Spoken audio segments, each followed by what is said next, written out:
Première question qui nous a été adressée sur le nouveau médicament, le Xurta pour le TDAH. Dans les cas où le méthylphénidate ne semble pas fonctionner, mais étant donné que ce médicament, voilà, il n'y a pas d'AMM encore, qu'il n'est pas remboursé, etc. Quel est ton avis par rapport au Xurta?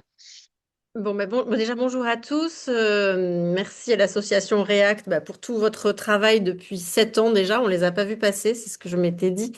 Je suis ravie d'être ici aujourd'hui pour ce petit anniversaire. Alors je tiens à préciser que je découvre les questions en même temps que tout le monde, hein, donc il n'y a pas eu de il n'y a pas eu de temps de préparation. Ça va être un peu improvisé, mais justement, n'hésitez pas, notamment pour ces questions-là qui sont un peu du registre médical, ça peut être le bon moment pour les poser. Donc, du coup, comme j'ai une petite heure avec vous, on peut effectivement rentrer directement dans le vif du sujet. Alors, la question sur le Xurta, donc, qui est le traitement, un autre traitement qui a une indication dans le TDAH et qui vient d'être autorisé en France en juillet dernier. Donc, c'est une AMM récente. Donc, il y a bien une AMM, hein, Susanna. Mais par contre, il n'y a pas enfin, il n'y a pas encore de remboursement sécurité sociale. Donc, ça fait qu'on peut se le faire délivrer dans n'importe quelle pharmacie, mais il faut le payer. Et en pratique, la boîte de Xurta, c'est environ 70 euros. Donc, c'est pas négligeable dans le budget. Ce qu'on peut en dire, donc au départ, c'est pas du méthylphénidate, c'est de la lys d'hexamphétamine. Donc c'est un dérivé plus proche pour le coup, c'est un stimulant, mais plus proche dans la composition de ce qui est amphétaminique, mais bien sûr sans tout le côté ni dangereux, ni euphorisant, ni quoi que ce soit des amphétamines. Donc ça en est quand même un dérivé, mais c'est pas non plus une amphétamine, mais c'est de la lys d'hexamphétamine. Donc en fait, c'est un stimulant, donc le même mode d'action que le méthylphénidate, c'est-à-dire que quand l'enfant ou l'adulte le prend, ça augmente vraiment les capacités de concentration et d'éveil. Donc ça, c'est pareil. Un peu les mêmes effets secondaires, c'est-à-dire que ça coupe aussi l'appétit.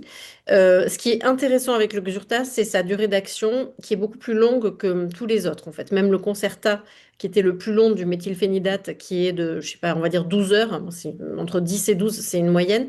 Le Xurta, on considère qu'on est plutôt à 14 heures de durée d'action et avec un effet qui faiblit pas en fait et qui reste assez fort du début à la fin de la prise.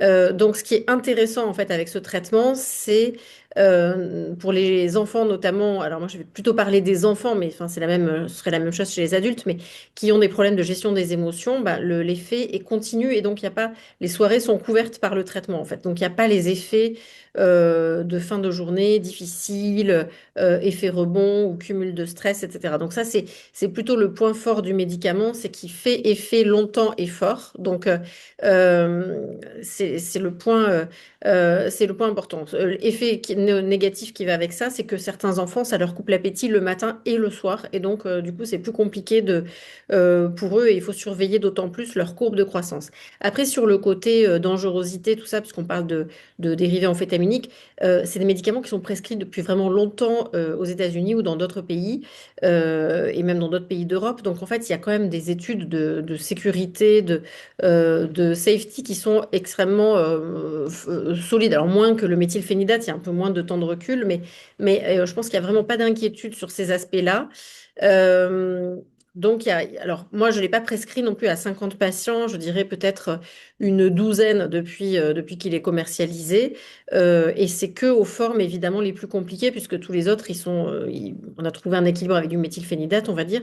Et pour certains enfants, vraiment, ça a été beaucoup mieux, vraiment, et notamment ceux qui avaient plusieurs prises, c'est-à-dire ils prenaient du Concerta le matin, du Medikinet à midi, de la Ritaline 10 le soir. Enfin, en fait, des enfants qui avaient besoin de plusieurs prises de méthylphénidate dans la journée parce qu'ils n'étaient pas suffisamment couverts. Le Xurta, ça les a quand même vraiment améliorés. Et même au niveau émotionnel, en fin de journée, du coup, c'est mieux aussi. Donc, vraiment une piste intéressante. Pour d'autres familles, on l'a arrêté à cause de l'appétit. Je pense à 2 enfants. Et pour d'autres, l'effet n'était pas non plus tellement notable. Donc, Ils n'ont pas poursuivi, mais enfin, globalement, comme c'était quand même que les situations les plus difficiles, je dirais que c'était intéressant. Donc, je pense que c'est une vraie piste. Si on parle des enfants à comportement tyrannique qui, en fait, ont plutôt des problèmes de gestion des émotions, d'impulsivité émotionnelle, chez qui les problèmes surviennent le soir à la maison, alors qu'à l'école, ils sont quand même plutôt concentrés, ou en tout cas, ils prennent sur eux et tout ça, ça passe. Donc, dans cette situation bien particulière, je pense que c'est un traitement qui a toute sa place, en fait, parce que ça vient vraiment donner un effet sur le côté émotionnel. Il y a une stabilité dans la journée et il y a un côté prolongé, continu. Donc, pour les enfants avec TDAH et comportement tyrannique, ça peut être vraiment un traitement intéressant. J'ai eu des retours aussi d'adultes qui l'ont pris et qui ont trouvé que vraiment ça les avait beaucoup plus aidés, ils se sentaient mieux dans la journée, qui se sentaient plus stables, etc. Donc, peut-être aussi cette piste-là qui est intéressante. Après, la question du moment, c'est qu'on ne sait pas dans quelle mesure ni à quel moment le traitement par Xurta va être remboursé. Donc, on n'a pas de date à donner aux familles, ce qui veut dire que pour le moment, bah, ça reste payant jusqu'à nouvel ordre. Et vu les délais de l'Agence du médicament, etc., on ne sait pas du tout jusqu'à quand. Donc voilà, je pense que j'ai essayé de répondre le mieux possible à cette question. Donc je ne sais pas si certains parents l'ont expérimenté aussi et veulent témoigner sur le chat. Et mon expérience est à peu près similaire à celle de mes collègues qui l'ont prescrit. Donc même si on n'a pas nous, un recul aussi fort qu'avec du méthylphénidate, ça nous donne déjà un aperçu. Par contre, on le prescrit jamais en première ligne, puisqu'en première ligne, c'est le méthylphénidate. Donc, on le prescrit pas dans les cas les plus Mm. simples, je vais dire. Donc voilà.